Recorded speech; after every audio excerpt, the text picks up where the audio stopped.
그리스도입니다. 주께서는 스스로를 가리켜서 나는 마음이 온유하고 겸손하다 그렇게 말씀하시고, 마음이 온유하고 겸손한 우리 주님께서 주님에게 배운 사람들은 마음에 쉼을 얻게 된다 하셨습니다. 성경 마태복음 11장 29절에 나는 마음이 온유하고 겸손하니 나의 멍에를 메고 내게 배우라. 그리하면 너희 마음이 쉼을 얻으리니. 더 놀라운 점은 주님의 멍에와 짐은 가볍고 쉽기까지 하다 하셨습니다. 이는 내 멍에는 쉽고 내 짐은 가벼움이니라. 요즘 나온 번역들에 보면은 편하고 가볍다 이렇게 나와 있습니다. 멍에가 편하고 가볍다는 말은 너무나 이상한 말입니다. 멍에란 여러분이 아시는 것처럼 말이나 소가 달구지나 쟁기를 끌 때 목에 거는 커다란 막대를 우리는 멍에라 부릅니다. 당연히 무겁고 거추장스럽고 힘든 것이 멍에인데, 주님이 주시는 멍에는 편하고 가볍다고 하신 것이죠. 저와 여러분은 예수님의 이 말씀을 먼저는 믿어야 됩니다. 이 말씀에 들어있는 진리를 체험하려고 노력해야 됩니다. 그리스도를 따르는 사람들이 이 멍에를 메고 주님을 배우게 되면, 주님께 배우게 되면 여러분 각자의 마음에 쉼을 얻을 것입니다. 그래서 2000년간 우리는 주님을 따르고 믿어서 오늘에 이르는 것입니다. 오늘 주보 옆면에 실린 묵상하는 글도 그 점을 말하는 내용입니다. 제가 한 부분을 읽어드리지요. 중간은 생략하고 부분적으로 읽습니다. 만일 우리가 그리스도를 믿는다면 삶을 어떻게 살아야 하는 것인지 그가 아셨다고 믿어야 한다. 우리는 믿음과 은혜를 통해 예수가 참여한 활동에 참여함으로써 예수께서 아버지와의 친교 속에 항상 거하기 위해 실행하셨던 활동 중심으로 우리의 모든 삶을 구성해야 된다. 그러므로 우리가 그리스도를 따르거나 그와 함께 쉬운 멍에를 메고 걷고자 한다면 그의 전반적인 생활 방식을 우리의 생활 방식으로 온전히 받아들여야 할 것이다. 그때 우리는 그의 멍에가 얼마나 쉽고 그의 짐이 얼마나 가벼운지 경험하게 될 것이다. 여러분이 쉴 곳은 경치 좋은 나라나 해변 풍경이나 절경이 펼쳐진 5성급 호텔방이 아닙니다. 그런 곳들은 잠시 우리의 기분을 좋게 하는 곳이지 참된 쉼이 보장되는 곳은 아닙니다. 날마다 그런 경치를 바라보고 좋은 뷰를 바라보고 사는 사람들도 그 가운데 싸우고 분노하고 고통받고 살아가는 것을 보면은 우리가 탄성을 지르고 황홀해하는 경치를 보는 것도 잠깐일 뿐이라는 것입니다. 우리 성도들 가운데는 쉼을 얻지 못하고 안식을 누리지 못하고 사는 그런 분들이 부디 정말 없었으면 좋겠습니다. 우리나라는 스트레스 지수가 너무나 높은 나라입니다. 코로나로 죽은 사람 숫자보다 한 해에 자살하여 죽은 사람이 더 많은 나라입니다. 그래서 자살공화국이라는 오명을 우리나라는 계속 꼬리표처럼 달고 있습니다. 국민들이 쉼을 얻지 못하고 있습니다. 옛날보다 살림이 더 풍요로워지긴 했지만 행복해지지 않았고, 고달프고 외로운 사람들이 늘어나면서 너도 나도 죽고 싶다라고 말합니다. 하나님이 살라고 허락하신 삶이 죽음으로 치닫고 있습니다. 무엇 때문에 그리도 압박을 받고 고통을 받는지 삶의 의지가 꺾여서 죽음을 원하는 남녀노소들이 너무나 많습니다. 불교의 이름난 승려조차도 비극적으로 스스로 생명을 버린다면 그들이 말하고 있는 사부 대중들은 어떻게 살아야 하는 것입니까? 그리스도인은 참된 안식과 쉼을 주시는 예수 안에 거해야 됨을 믿습니다. 진리 대신 예수 안에서 쉼을 얻지 못한다면 주님의 말씀이 틀리거나 혹은 우리가 틀리거나 둘 중에 하나가 이유가 됩니다.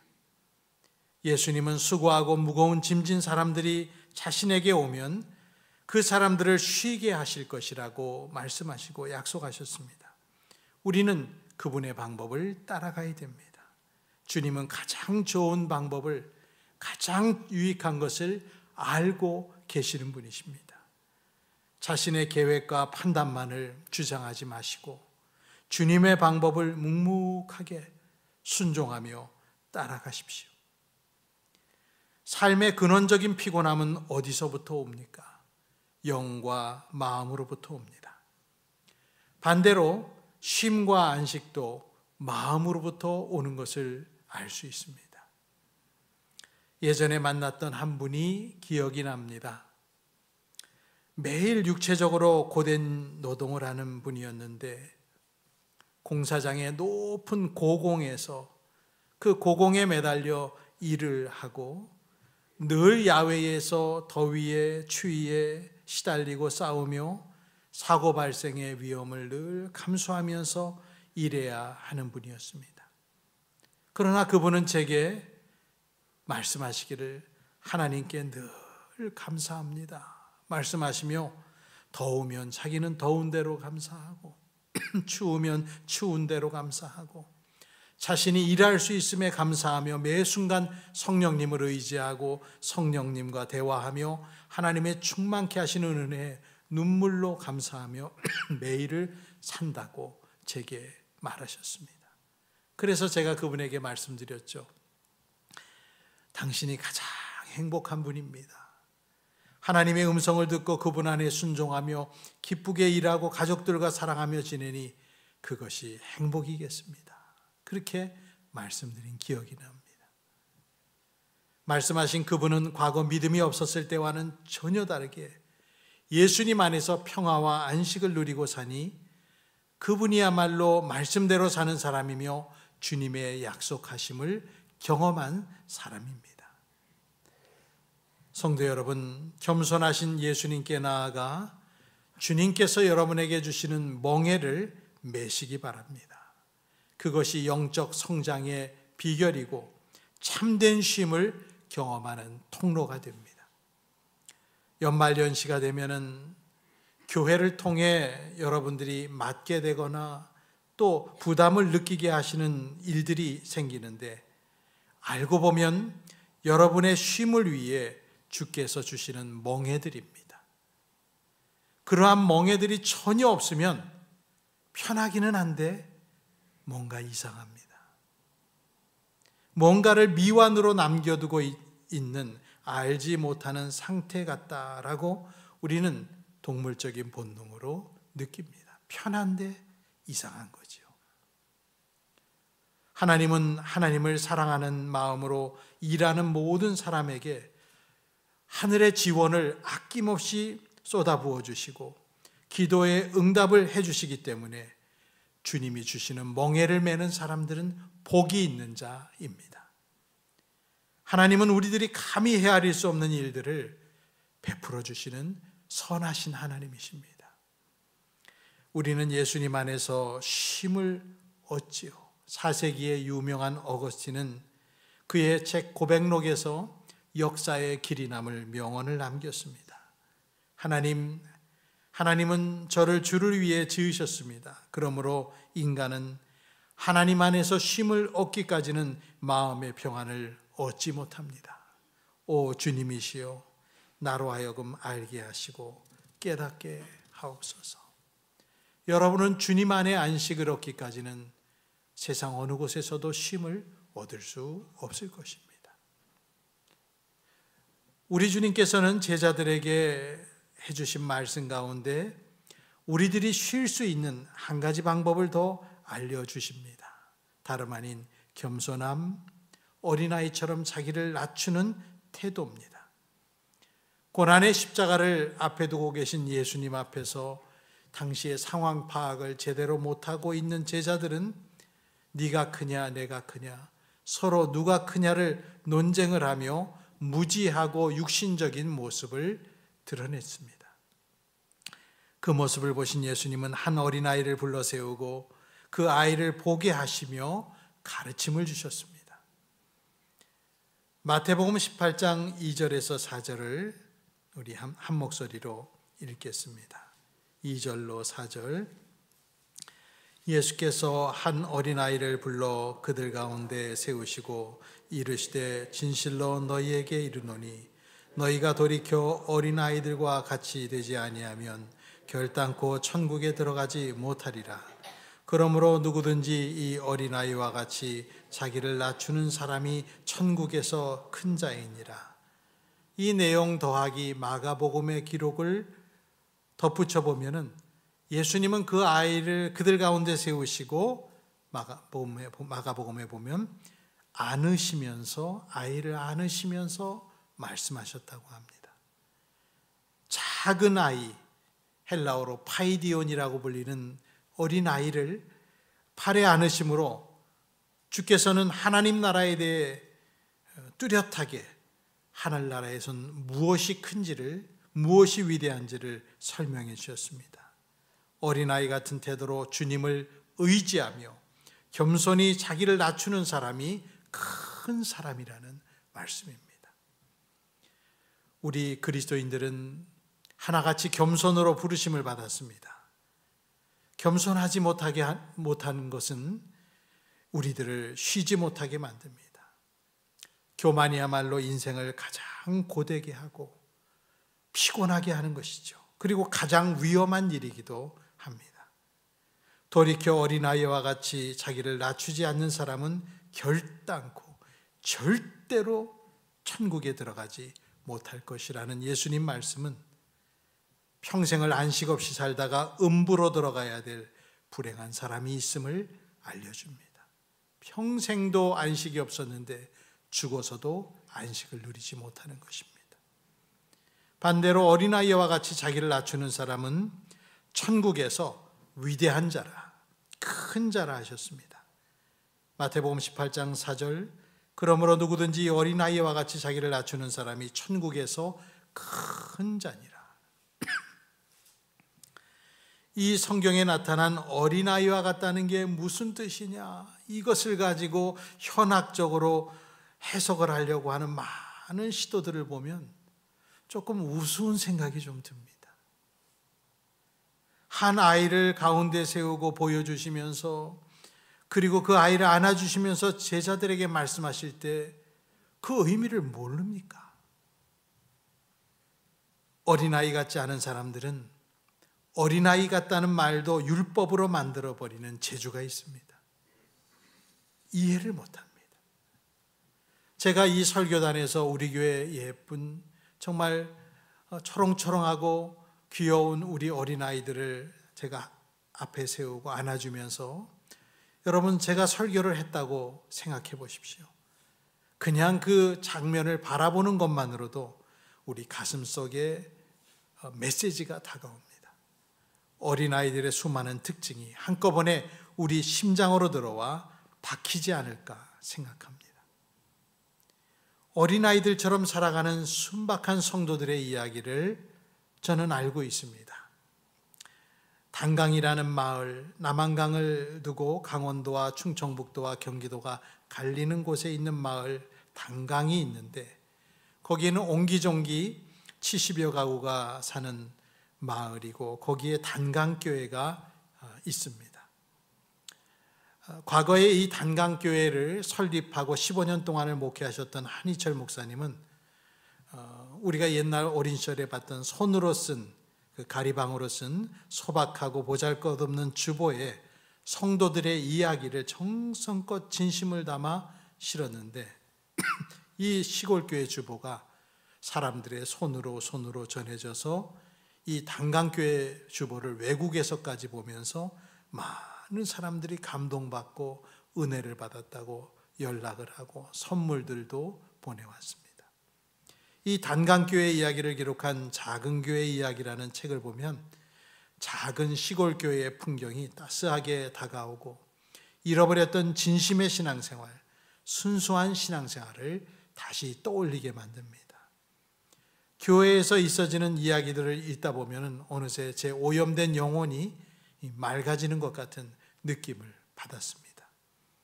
어린아이와 같은 사람들, 순수한 성도들, 감사와 정성이 있는 교인들이 정말 마음 깊이 다가오고 신앙생활이 과연 무엇인가 하는 질문을 다시 하며 그들의 모습 속에 신앙의 길을 찾게 됩니다.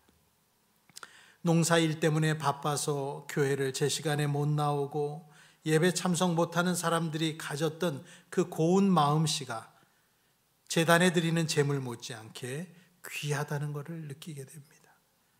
당시 주보에 실린 글을 보면 수요 예배를 마친 시간에 늦게서야 교회에 온 광철 씨 이야기가 나오는데요. 광철 씨의 손에 꽃과 비닐봉지가 들려 있었다. 꽃은 그날 일한 집에서 얻어온 것이고 비닐봉지 안에 있는 호박은 집에서 따왔단다. 늦었으니 어서 올라가라는 다른 집사님의 말에 그래도 왔으니 기도나 하고 간다는 광철 씨는 예배당으로 들어갔다.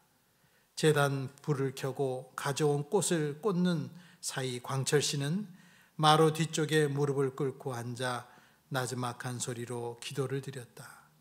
하나님, 일하다 늦어서 죄송합니다. 농사철이 되어서 우트게 바쁜지 죄송합니다. 전도사 사모님 건강하시고 소리도 건강하시고 저는 가진 게 없어 헌금도 못 내고 죄송합니다. 그래서 오늘 꽃하고 호박 가져왔습니다.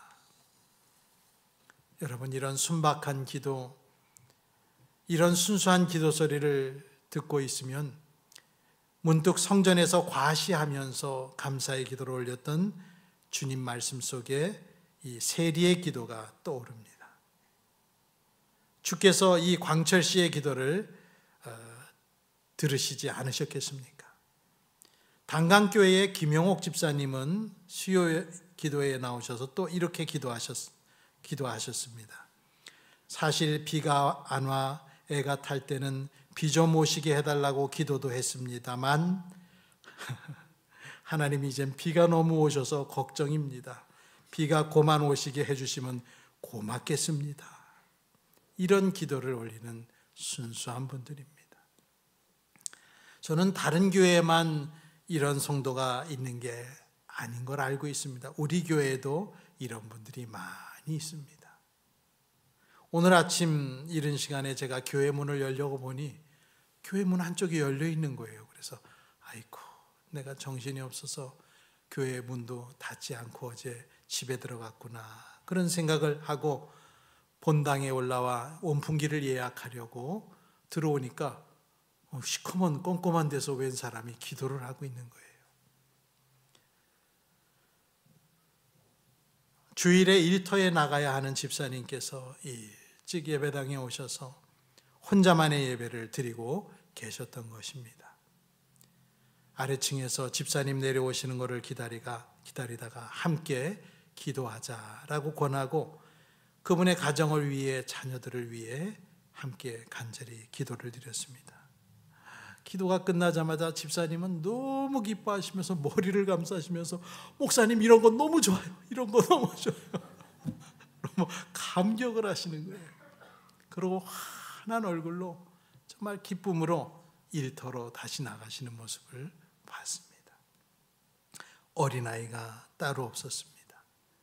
정말 주님의 순박한 자녀들입니다. 은혜를 받지 않을 수 없는 그릇들인 것이죠. 겸손은 삶의 긴장을 없애주고 우리 마음에 평화를 가져옵니다. 숨길 것도 가장할 것도 없는 사람들이 있는 그대로의 모습으로 자신의 연약함을 아는 그대로 하나님께 나아가니 용서하시는 주님께 나아갈 때마다 더 없는 쉼을 얻게 되는 겁니다. 회개의 기도로 죄 없이 함을 바꿔서 기도의 자리를 뜨게 될 때 그 마음이라고 하는 것은 목욕을 한 것 같은 개운하고 감사로 넘치게 되는 마음입니다. 있는 모습 그대로, 부족하고 연약한 모습 그대로 주님 앞에 나오시기를 축복합니다. 주님은 여러분의 있는 모습 그대로를 받기를 원하십니다. 우리는 알고 보면 대단한 존재들이 아닙니다. 주님 앞에서 큰 자가 아니라 너무나 작은 자들, 의인이 아니라 우리 모두 죄인입니다. 그냥 죄의 모습이 조금씩 다를 뿐이고 죄의 경중이 다를 뿐입니다. 이런 사실을 제대로 알지 못했던 주님의 제자들은 길을 가면서도 우리들 중에 누가 서열이 제일 높고 크고 작냐를 격렬한 다툼을 벌였습니다. 이런 모습은 배은망덕을 넘어서 이런 사람들을 주님께서 제자로 두셨다는 사실 자체도 실망스럽고 주님의 제자 선택하시는 안목도 아쉽기만 합니다. 제자인 야고보와 요한 형제는 어머니까지 앞세워서 예수님께 나와서 주님이 다스리실 이 세상의 권력을 잡은 나라에서 우리 아들들을 좌우에 세워주십시오라는 청탁을 하기도 했고, 이 일을 알게 된 다른 11 제자들은 분노했다고. 그래서 야고보와 요한과 어머니는 분노 유발자였습니다. 이 모습을 보면 정말 오호 통제라, 슬프고 또 슬프기만 합니다. 하나님은 교만한 자를 물리치시고 겸손한 사람에게 은혜를 주시는 분입니다. 여러분, 그 사실을 그대로 믿으셔야 됩니다. 베드로서에서는 더 강한 표현을 하는데, 하나님은 교만한 자를 대적하신다. 다 서로 겸손으로 허리를 동이라. 하나님은 교만한 자를 대적하시되 겸손한 자들에게는 은혜를 주시느니라. 하나님께서는 교만한 사람을 말 그대로 물리쳐버리십니다. 그래서 교만은 죽는 길입니다. 잠언 16장 18절은 말씀하죠. 교만은 패망의 선봉이요 거만한 마음은 넘어짐의 앞잡이다. 그곳에는 결코 안식이 있을 수 없습니다. 쉼은커녕 극도의 자기 분열로 삶은 살수록 더 미궁에 빠지고 인간관계는 최악으로 치닫습니다. 교회 안의 관계들에서 여러분, 가장 중요한 것이 무엇인 것 같습니까? 예수님은 제자들에게 가장 우선적이고 중요한 특징으로 겸손을 요구하셨습니다. 제자들은 하나같이 지위와 신분의 마음을 빼앗겼습니다. 그래서 이 표정 관리도 해야 되고 자기의 본심도 숨겨야 됐습니다.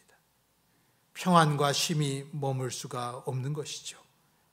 주님이 말씀하신 대로 말한다면 결단코 천국에 들어가지 못할 사람들입니다. 죽어도 깨나도 천국을 못 들어갑니다. 그러나 반대로 겸손히 낮추고 자신에게 구주가 필요하다는 것을 깨닫고 주님을 받아들이고 세상 속으로 들어가는 사람들은 천국의 사람뿐만 아니라 천국에서 큰 자, 위대한 자가 되는 것입니다.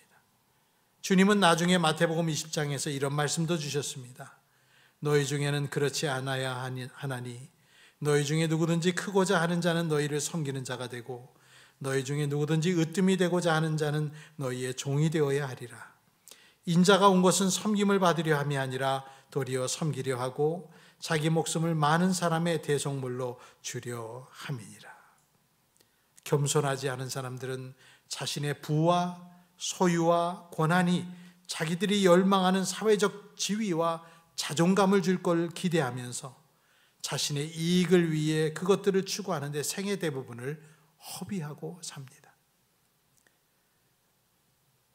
예수님께 본받을 영성 한 가지만 말하라고 하면 우리는 주저없이 겸손을 꼽을 것입니다. 성경 빌립보서 2장에는 예수님의 겸손을 표현하는 기념비적인 구절이 남아 있습니다. 너희 안에 이 마음을 품으라 곧 그리스도 예수의 마음이니 그는 근본 하나님의 본체시나 하나님과 동등됨을 취할 것으로 여기지 아니하시고 오히려 자기를 비워 종의 형체를 가지사 사람들과 같이 되셨고 사람의 모양으로 나타나사 자기를 낮추시고 죽기까지 복종하셨으니 곧 십자가에 죽으심이라. 자그만치 하나님께서 사람의 모양으로 자기를 낮추고 죽음에 이르기까지 복종했다는 사실은 그냥 놀라움을 넘어 충격적인 일입니다. 세상 그 누구도 상상하기 어려운 파격이죠. 정치가들이 시장에 가서 막걸리 먹고 파전 먹고 오뎅 먹으면서 어떤 속보이는 행동을 하는 그런 것들이 아니라 우리 주님은 죽음에까지 낮아지시고 복종하셨습니다. 그래서 바울은 주님께서 보여주신 이 겸손을 여러분 안에 품으십시오. 이 마음을 여러분 안에 품으십시오라고 간절히 부탁한 것입니다. 온유와 겸손은 주께서 우리에게 주시는 것이죠. 우리는 그 안에서 영혼의 온전한 쉼을 발견할 수 있습니다. 겸손은 우리의 구원이 됩니다. 하나님께서 교만한 자를 대적하시고 겸손한 자에게는 은혜를 주신다는 말씀은 결코 꾸미기 위한 미사역구가 아닙니다. 진실입니다. 말씀을 맺습니다. 쉼이 없는 종교, 쉼이 없는 신앙, 믿을수록 버겁고 믿을수록 속박되는 종교, 그것은 결코 예수님이 말씀하신 기독교도 아니고 기독교인의 삶도 아닙니다. 그렇다고 멍에를 벗어서 집어던지는 신앙을 가지라고 말씀하시는 게 아닙니다. 주님의 멍에를 매라는 것입니다. 그렇게 하면 쉼을 얻으리라 하십니다. 신앙에는 이 부분에 분명 신비로움이 있습니다. 인간이 추측하지 못할 신비가 이 과정 속에 들어있습니다. 이 쉼을 주님 안에서 그리고 겸손 안에서 발견하는 여러분들이 꼭 되시기를 축원합니다. 여러분이 지는 멍에 앞에는 더 큰 견인력을 지닌 주님께서 여러분을 돕기 위해 서 계실 것입니다. 볼지어다 내가 너와 함께 할 것이다. 그 순간에 근심 어린 얼굴이 미소로 변하고 불평이 노래로 바뀌는 순간이 됩니다. 주님의 멍에를 메고 그분께 배울 때 이 안식이 발견됩니다. 예수님께서 세우신 어린아이, 원어로는 파이디온이라고 적혀있는 이 어린아이, 이 작은 아이를 보여주는, 이 작은 아이가 우리에게 보여주는 의탁, 의지함, 신뢰, 그런 것들을 여러분들의 마음에 심고 오늘도 우리 모두 함께 예수님을 따르는 소망인 공동체가 되시기를 주님의 이름으로 축복합니다. 마지막으로 에베소와 베드로서를 읽고 마칩니다. 모든 겸손과 온유로 하고 오래 참음으로 사랑 가운데서 서로 용납하고 평안에 매는 줄로 성령이 하나 되시게 하신 것을 힘써 지키라. 젊은 자들아 이와 같이 장로들에게 순종하고 다 서로 겸손으로 허리를 동이라. 하나님은 교만한 자를 대적하시되 겸손한 자들에게는 은혜를 주시느니라. 그러므로 하나님의 능하신 손 안에서 겸손하라. 때가 되면 너희를 높이시리라. 기도하겠습니다. 마음이 온유하고 겸손하신 주님, 우리가 쉼을 얻을 곳은 오직 주 예수님 안에서며 겸손히 행할 때임을 믿습니다. 우리의 멍에를 치워버리지 말게 해주시고 쉽고 가볍게 하실 주님의 사랑을 믿고 순수하고 진실된 마음을 품고 예수를 따라가게 하여 주옵소서. 겸손한 사람에게 은혜를 주실 줄 믿습니다. 전능자의 손 아래서 겸손하게 행하며 다른 사람을 우선하는 저희들이 될 수 있도록 이끌어 주시옵소서. 겸손하신 주 예수님의 이름으로 기도드립니다. 아멘. 함께 일어나 주기도문송을 찬양합니다.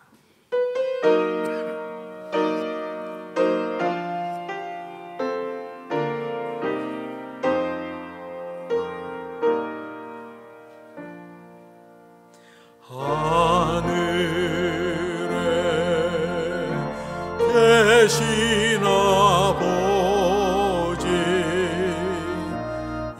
이름 거룩하사 주님 나라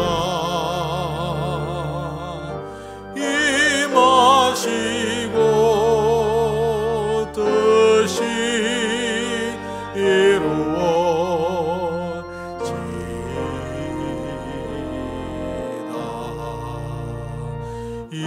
일용할 양식 주시고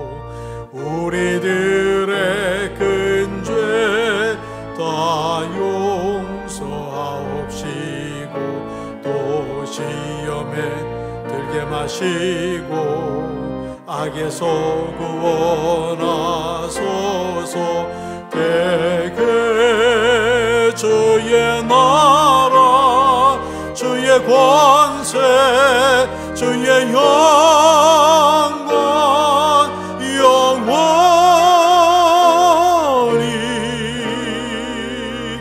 아멘.